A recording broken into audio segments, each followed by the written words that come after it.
Ryan Serhant has built his career by turning attention into business. He started in New York real estate, but quickly realized selling property wasn't just about listing, it was about storytelling. You have to sell through joy. And I think joy and a sense of wonder. After becoming famous on $1 Million Listing New York, he used that visibility to build something much bigger. We had a hard time with our investor base explaining how important brand is to the bottom line and to the top line revenue growth. Brand is fine, but it's about the product, right? You're not buying the brand, you're buying the shoe and the rubber and the this and that. I'm like, no. Right? You're selling an emotion and you're selling a movement. He founded Serhant, a company that blends real estate and media into a commercial engine, selling over $15 billion in property and growing the business through the power of entertainment. Creating a company is, it's like creating light, you know? And you don't do that by waiting for the sun, you do it by starting a fucking fire. That's Ryan Serhant, and this is the Business of Creativity series, brought to you by Amazon Ads. I was sort of immediately taken. I don't know you realize this, but you are Shakespearean, because he said the world is a stage and all the men and women are merely players. And he was talking about life as a performance, and that you've put into how you approach selling, how you actually engage with somebody. I think it's just, in many ways you look at it and think, well, that's obvious, but nobody really does it. And it takes courage to do it. Did it come naturally to you? Well, I studied at the Globe in London. I grew up, my initial passion was to do theater. Yeah. That's what I studied. It's what I liked. And it was tricky because it's a really tough profession, obviously. It's not a sure thing. It's hard. It's very difficult to make a living. And so my parents had me be well-rounded. I took every single course ever. I played every sport. They were very much, you'd rather regret the things you did than the things you never tried. So you're going to try everything always. So it was pretty exhausting growing up. We tried everything. But listen, all the world is a stage. Everything's a performance because everything is a first impression. And if you're not careful, that first impression is your last impression. And it's kind of played into how I've built this business, especially as a salesperson, as a marketer.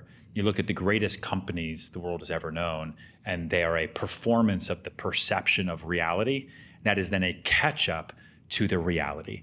Whether it was the introduction of the first iPod on stage that didn't actually work, right? Or the introduction of the first electric car that didn't actually work, right? You test the market, you let it tell you what it wants, and then you go and give it what it needs. And I think, for me, being creative is important. My ethos has also been, no matter what happens, be too busy to fail. No matter what happens, try as much. Keep doing stuff. Always, keep trying. Be too busy to fail. Yeah.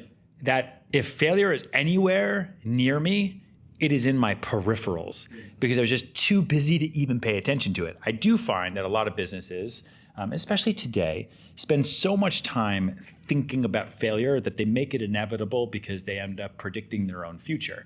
I spend no time thinking about, even if it's going to happen tomorrow. It's an obvious thing to say, isn't it? I really want to stop there for a moment because that's such an important point.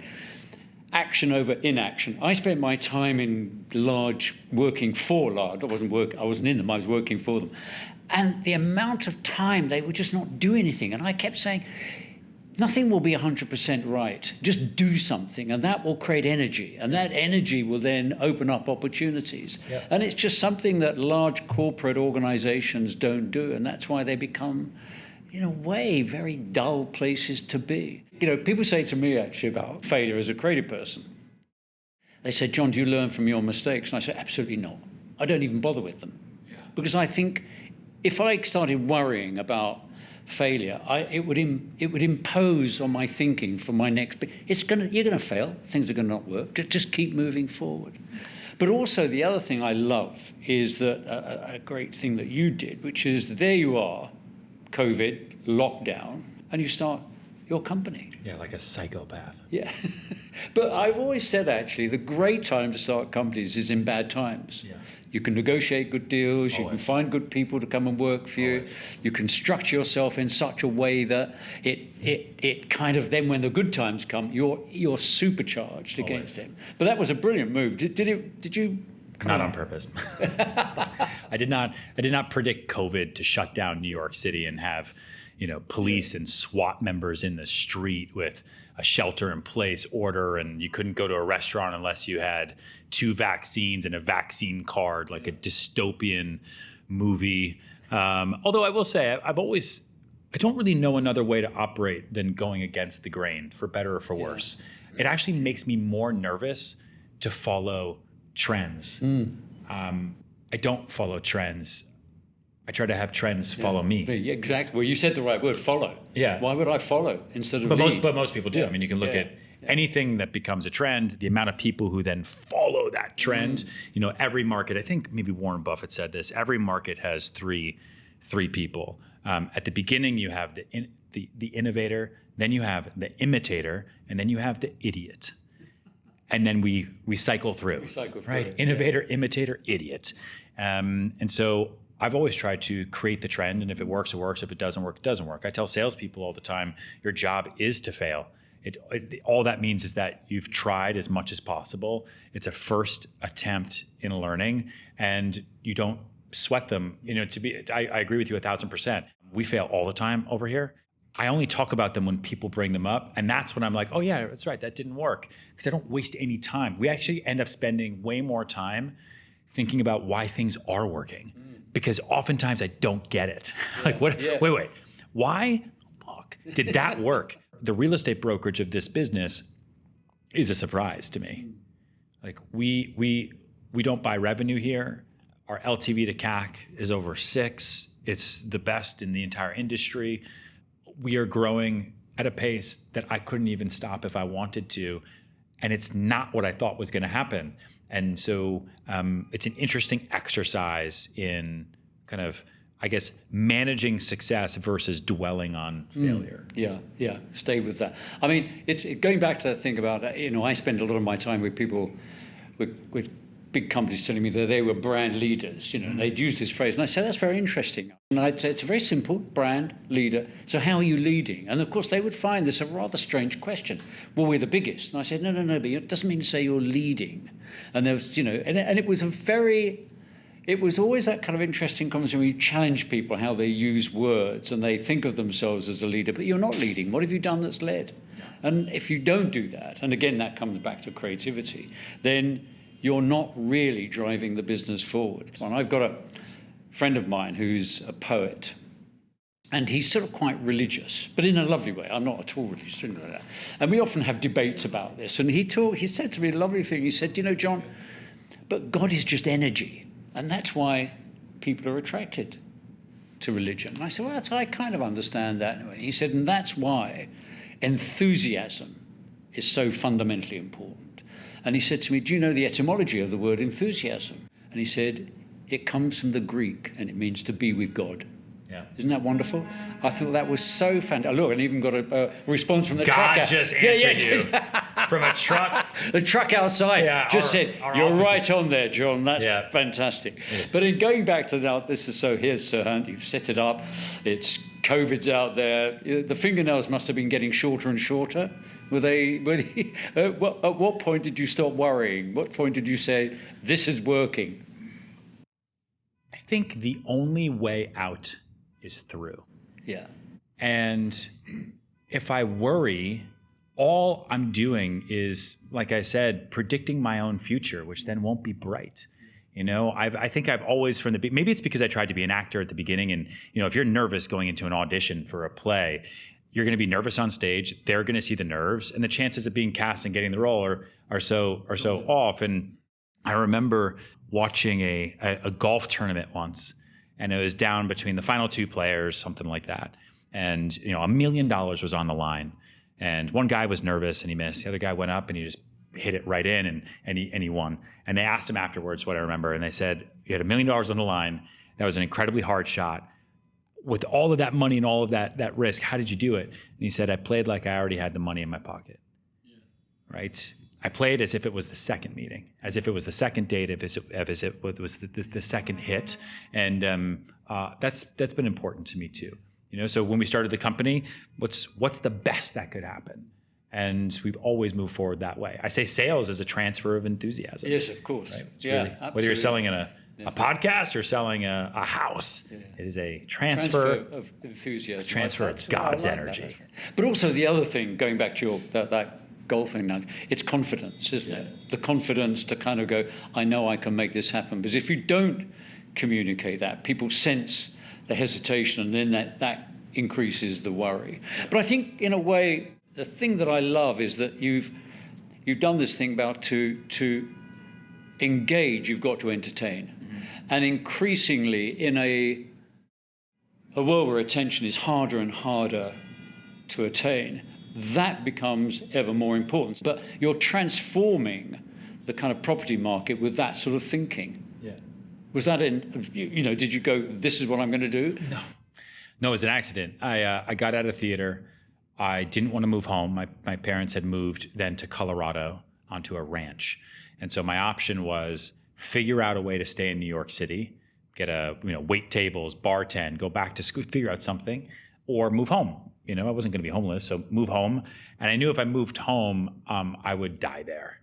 Like it would be so scary to then go back and try it again, because I'd find comfort. And I think comfort is a killer of dreams. And so a friend said, you're good at improv.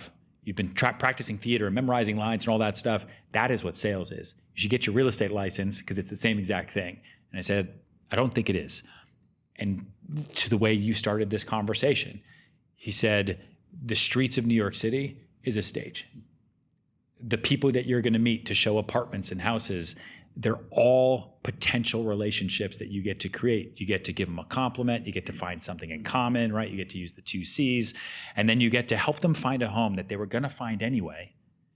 They're just now going to do it with you. And then you get paid for it, for your time.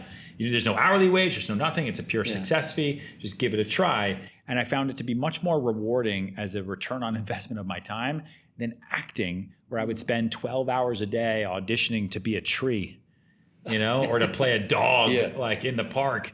And then, here, and if people didn't like me in real estate or didn't transact with me, it was never because of my hair.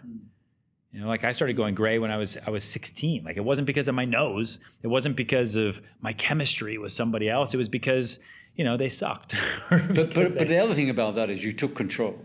Yeah. And I think, going back to the acting, it's difficult because you're not in control. You're at the call of somebody else. Taking control, fundamentally important in driving a business and having that confidence to relate to everybody around you that this is going to work. And I've seen confident people before, and I've seen them fail. But you had within you this thing of, I'm not building a brand. I'm building a movement. Yeah.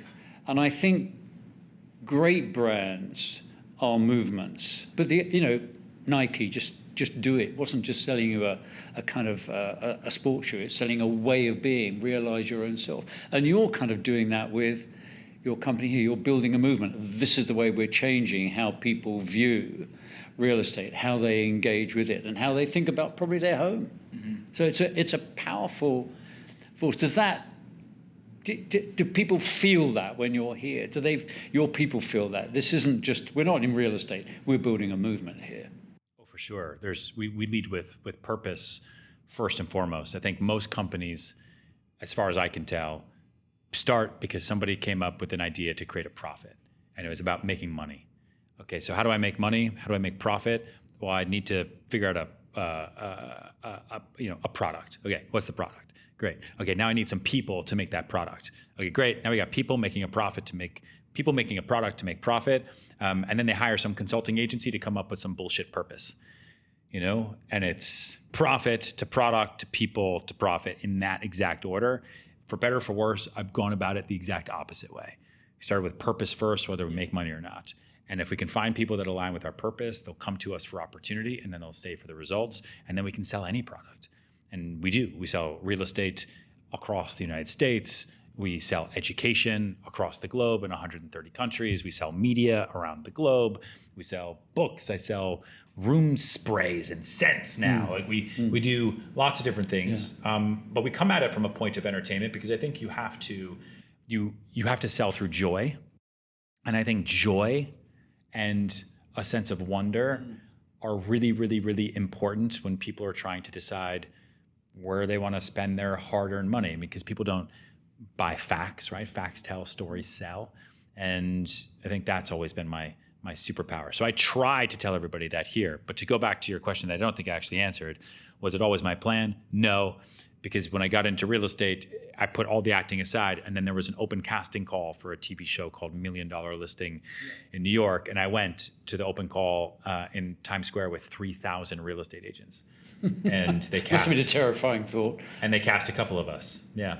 And then I did that show for 10 years. 10 years. Brilliant. Again, was that a kind of the realization of, I'm now talking to a very broad audience. It doesn't matter that they're not all going to come to me, but some of them are.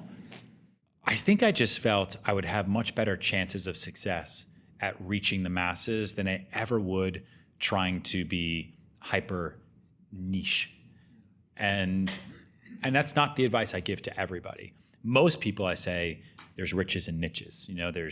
Stay local, stay hyper, be the go-to for that thing. You are the one who does what. It's very difficult if you're trying to be everything to everyone. You end up being nothing to no one.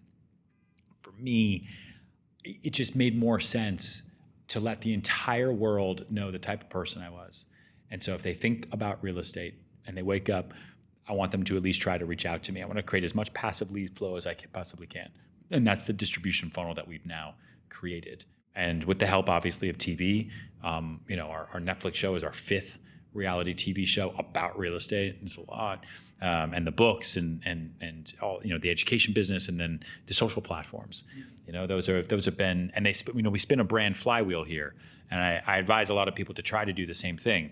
At any decision table, oftentimes you have 3 people. Sometimes it's, 2 partners and a kid, or a spouse and a teenager, or maybe there's a banker and a lawyer and a widow, whatever it might be. There's 3 people. One of them has interactions with our brand through mass market media, like Bravo and Netflix. Another one has it through thought leadership.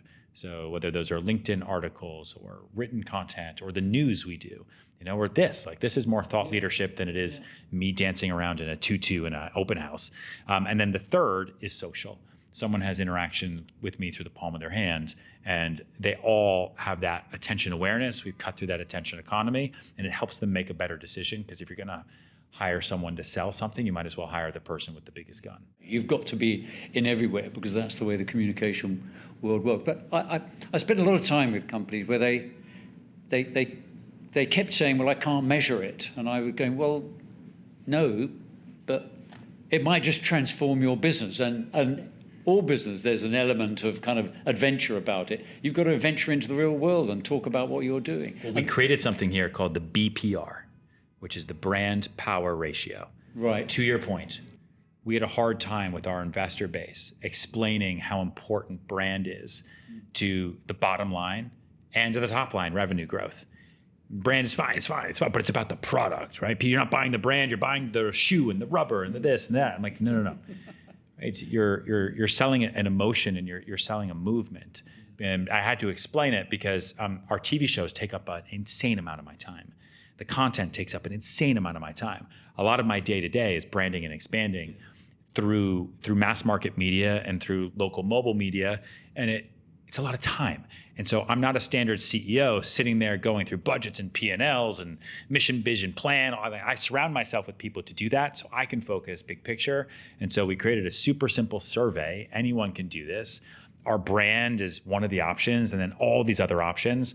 And we poll everybody that works with us or works for us in their first 90 days, asking, why did you choose Serhant? And of like the 20 options, as of today, 85%, almost 86% of the answers are brand first. And it is organic and it is built through culture and reputation. And it is really, really hard to create. Most venture-backed businesses spend 80%, if not more, of their dollars on a distribution and creation of a brand, right? They have the product, it's great. They've got great people. Now they need to go, how do you get people to know about it? You create billboards and TV commercials, and then you hire influencers, you do all, and you spend all this money, and it still doesn't work sometimes. And so that brand power ratio is a good way to sit with a CFO or an investment team to point to how to measure the effect of brand. Yeah, I love that. There's a great line about defining a brand, which maybe you would like, is a brand is the most valuable piece of real estate in the world, a corner of somebody's mind. And I think getting into that mind, so that, I always say you can't buy something you've never heard of. Yeah. But so many people don't realize that you have to be an evangelist. You have to go out there and preach. And the other thing too is that I quite like this thing of, how do you become culturally relevant? In other words, how do you become a part of the zeitgeist? And that adds value to who you are and what you are. I'm not just in the business of selling stuff. I'm in the business of realizing dreams. That's what I'm really about. True. Yeah, we have a mission here to help the world move forward. We help our agents move forward in their careers. We help our staff move forward in their jobs. We help buyers and sellers literally move forward. And if we're not doing that, then we're not doing our jobs. And I don't know, I think there's so many places you can work today. You can also work from home on your phone and have no friends and no connection with humans anywhere. And so part of my job as a leader, you talked about leading 11 minutes ago, is to inspire, is to let everybody know, if I'm going to get up and go to work for somebody, might as well be that guy. Yeah. And I think that's, I have worked for people who are not inspirational, and it's not worth it. Yeah, it just drags you down, doesn't it? And then you have and it's like, you don't want to work there.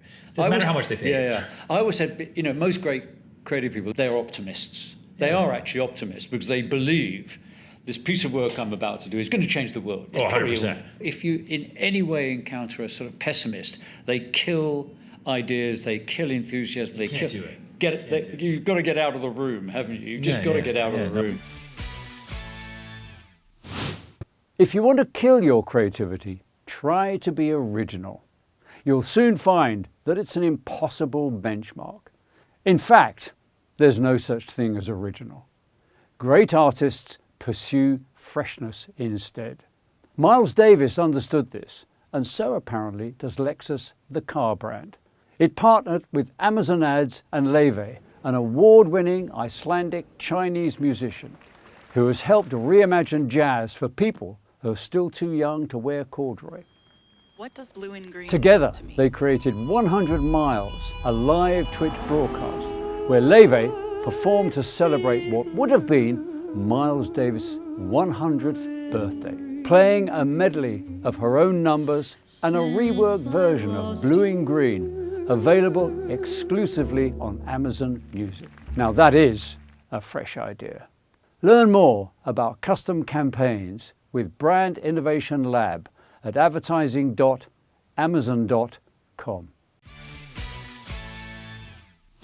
What you've done also is you've built a distinctive culture. You're building that culture which sustains and amplifies the growth. Did you sit down and think about that, or did it just naturally emanate from you? I think culture is defined by the behavior you allow.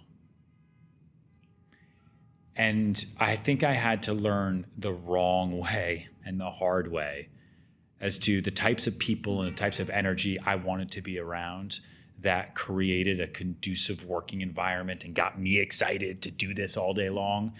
And I had to experience the types of behavior I didn't like. I can write a culture doc, and we have a document called Success at Serhant that we update all the time. Every new employee, every agent gets it. It just goes through how you can be successful here. How you can take initiative, how you can write your own ticket, everything you can do. And it was written and defined by really a process of elimination of the types of behavior and attitudes and working products that we don't really allow here. And if you're not careful, those poison pills like you talk about, the people that are the maybes, they're the ones that are controlling the company. It's the inmates running the asylum at all times. And you have to make difficult decisions. Yeah, I know exactly what you mean. I always felt when I was running a creative department, one of the hardest things I had to do is say to people, even though they were really, really good, but culturally they were slightly poisonous, I just said, you've got to go. And it's really tough hard. that. You've got to do it for the sake of the culture. And a company runs on that. And it's the energy and it's the sort of juice that keeps it going. It's hard. It's so hard. I'm in that situation all the time. And it's difficult because it's easy to say in hindsight. And it's a great piece of advice. It's like dating advice. It's like, leave them. You're better than that. And you know it, but like, maybe tomorrow, and it's, and also in a company, okay, so that person's incredible. They're great. They do great work, but they're a poison pill for culture and they're going to destroy your entire life. Yeah. You're right. You should fire them. But if you do that right now, who's going to do the work? Yeah. It's going to be you, and it's going to ruin your life.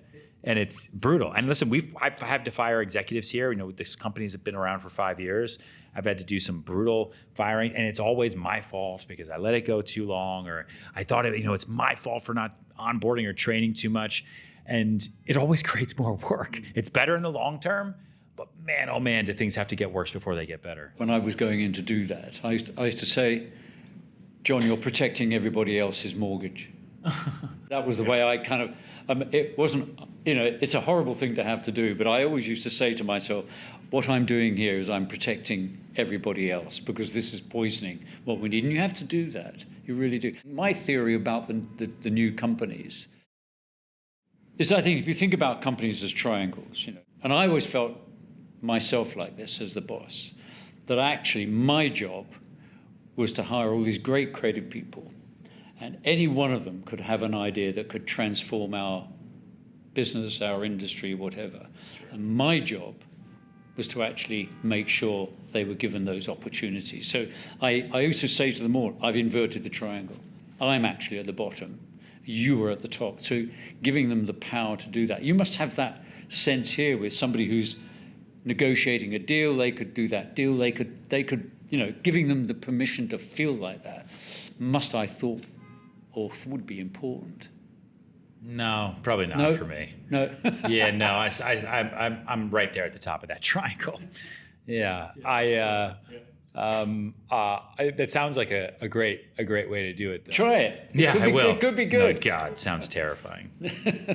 I think actually, in a way, though, it's that. It's one is trust. I can trust these people. Yeah. I put them there. If they feel that they can make that contribution and go that extra step, you benefit. Sure. And that's really, I suppose, what it's about. And of course, a great idea can transform a business, because businesses are just a sort of structure of ideas. Yeah, something I do here is every year I pick an animal as our theme of the year. And everyone knows what the theme is. Everyone knows what our mission is and our company goals. Like, we're very transparent and very open. Yeah. And we built this company in the public eye. We have a TV show that follows us as we talk numbers, hiring, firing. There's nothing I can do with this company behind closed doors. There's no boardroom where doors are closed. Our desks are open. See, everyone knows everything for the most part, instead of some legal and HR stuff. And so I pick an animal. Last year we were the Orca. And it's always weird in January. So like, what does that even mean? By February, people start getting it. Like, okay, we move in pods. By March, people are talking about it naturally to make sure they have Orca energy in rooms and to bring things into sunlight and to be graceful, but also kill, and to be a great killer whale. This year, we're the wolf. And it is wolf energies, wolf emojis. Everyone's on it. And departments are weeding out their own packs without waiting on HR or me to do it, because they're thinking like wolves and they're removing dead weight and they're hunting, but they're hunting together and they're taking care of the pack, and it helps. So in that way, that's kind of like how I viewed my my triangle, giving leadership, but I'm only as good as the rest of the company. It's like any boss, right? When things go well, it's because of everybody. When things go poorly, it's 100% because of me. So when you do that, it's really fascinating. So you this animal is the animal we're going to follow. This is what. Do you kind of define it for them? Why I've done this? Oh yeah. I say this is why. Yes. And so not only can they visualize it, but you can go, and these are the aspects of this animal that I really love. Yes. For example, 2024, we were the Falcon, because we were still small. Falcons are not the biggest bird or the biggest animal, but we were small enough that we could move really fast. We were small enough that we could have sharp fangs. We were also small enough that we could be murdered and we could die. We could be shot out of the air. So we got to move quick. We got to pivot. And it was great because in 2024, we moved really, really quickly. It was a really tough market. But what ended up happening is you don't often see 50 Falcons moving as one. If you see a Falcon, wherever Falcons live, they're by themselves most times.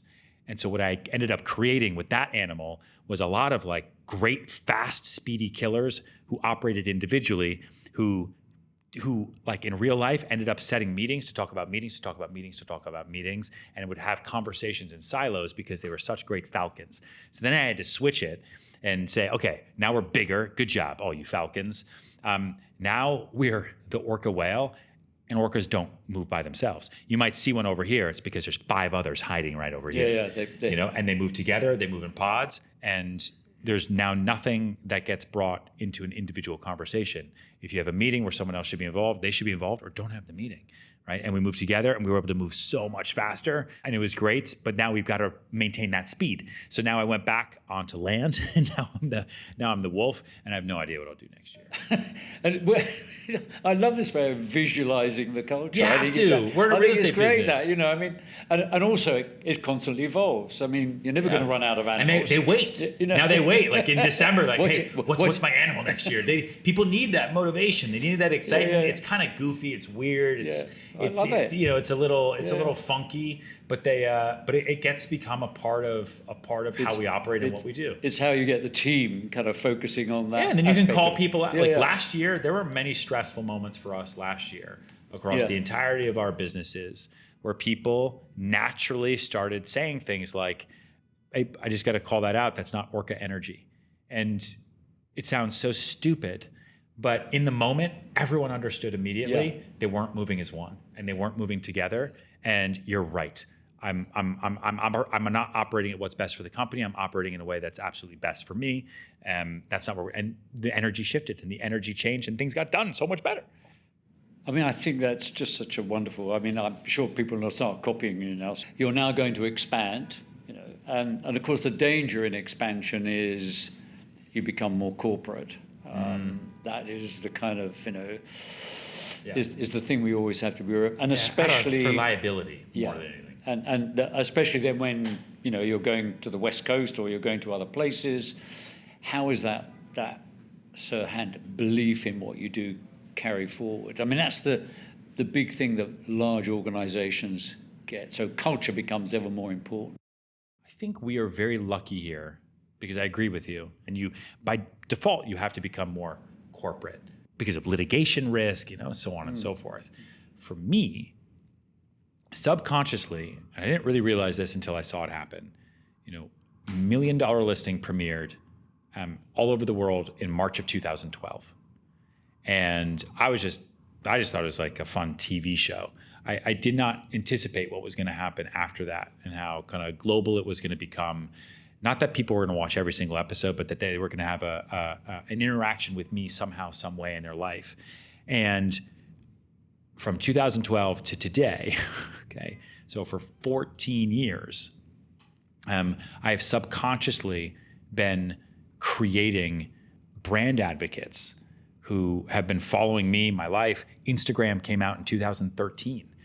There's been people who've been following me for 13 years over there. So when I go to a new market, like we just opened California, we didn't have to buy anybody. We're profitable in 72 hours in a state where I should not be profitable for 3 to 5 years. And we plant flags, and we have lines of people who want to work here and want to work for us. And so we have to have very clear requirements so we can make sure that they're the right type and the right and the right person for us, so we can onboard them. And my issue has never really been growth and maintaining culture. It's been supporting the growth and supporting the culture, because they've just sort of been waiting for this moment for a long time. I love that idea too, that it's chasing an idea, not profit. It's chasing a belief, not profit. The profit will come, And I always say, money has a voice, but it doesn't have a soul.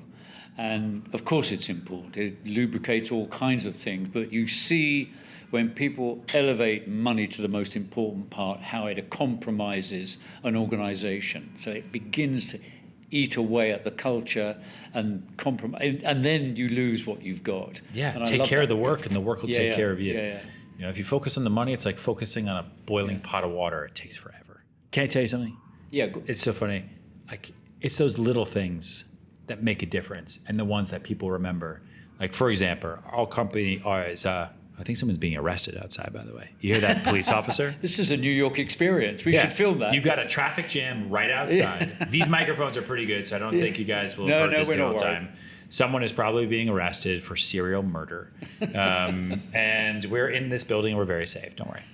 But every now and then I'll get a text from my mom, and she's like, "Are you okay?" I'm like, what do you mean? She's like, "Someone was shot in Soho." I'm like, "Nah." It's the way it goes. Like, where? Shot in the leg? Yeah. This is flesh wound. What are you talking about? No, so we our company's AI native. We built something called Simple, which totally changed the game for us, which is agentic real estate for admin services. And it has this thing where you're not in it, so you can't see it, but like when an agent gets a commission and they get paid, most companies some still have paper checks, but most have direct deposit. And you submit a deal file, and then you see your bank statement, whatever. So through our app, our entire company is mobile, right? We're in 16 states, everywhere. They get an emoji alert of a piggy bank with money falling all out of the piggy bank. That just like original internet in the 1995 with AOL that said you got mail. It says you got paid. And I'm telling you, of all the shit I've done at this company, that stupid thing has made all the difference. It is the thing that they remember, and it's fun, and it creates what we talked about half an hour ago of like, it is a small moment of joy. Sometimes the most stupid ideas are the best ideas. Don't hold back. One piece of advice you'd like to offer entrepreneurs? What's one piece of advice I'd want to offer entrepreneurs? Like along those lines, creating a company is, it's like creating light, and you don't do that by waiting for the sun. You do it by starting a fucking fire. Yeah. And you have to carry that through day in and day out. So anytime as an entrepreneur, because nothing will go right, everything will go wrong, everything's gonna suck. And if it doesn't that day, you're probably doing something wrong. Remember, your job is to fail. And if you feel like you're hitting a brick wall, just remember it's just a speed bump, and just go light another fire. Like anytime I've been stuck and done something, it's let's go light that fire. Yeah. And it works. It gets you out of a rut, and you end up doing great things that you never thought were possible. And that's the beauty of it. Don't follow one path. Just be prepared to go and light a different fire. Yeah, keep going down that path. Your path to success is there. It's just around a corner you didn't even expect. Ryan, that's wonderful. Thank you very much for your time. I know you probably would have sold 3 properties in the time you've been with us. Yeah, this is an expensive conversation. Yeah, this is a very expensive conversation, so we do appreciate it. That's fantastic. Thank you sir. very, very much. If you want to explore how creativity can work for you, head over to thebusinessofcreativity.com. See you next time.